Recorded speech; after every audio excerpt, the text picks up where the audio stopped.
Madame la ministre, je vous remercie tout d'abord de votre engagement dans la mise en place de ces futures séances d'éducation à la vie affective, rationnelle et sexuelle dans les établissements scolaires. Ce sujet m'est particulièrement cher car en tant que présidente de la délégation aux droits des enfants, je vois trop souvent l'impact de ce manque d'information sur nos enfants. Je souhaite vous rappeler d'autres chiffres que ceux qui viennent déjà d'être cités, qui sont malheureusement connus de tous. Ce sont les chiffres de la Civise. 160 000 enfants sont victimes de violences sexuelles chaque année, sans parler des violences éducatives ordinaires qui, bien qu'interdites depuis 2019, sont encore pratiques courantes.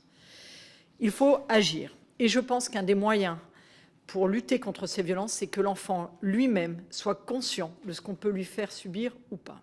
À ce titre, je pense que ces séances, qui ne bénéficient pour le moment qu'à moins de 15% des élèves, seront véritablement bénéfiques pour nos enfants et, je l'espère, permettront de libérer la parole.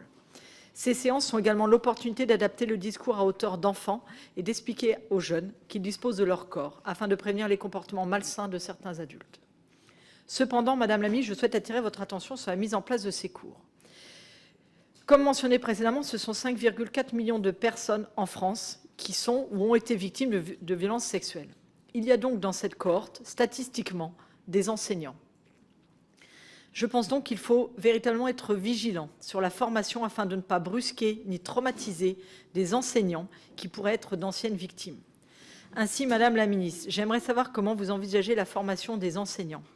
Avez-vous envisagé, quand ils ne s'en sentent pas en capacité, de faire appel à des associations ou des acteurs extérieurs pour mener à bien ces séances? Et si oui, comment les conventionner?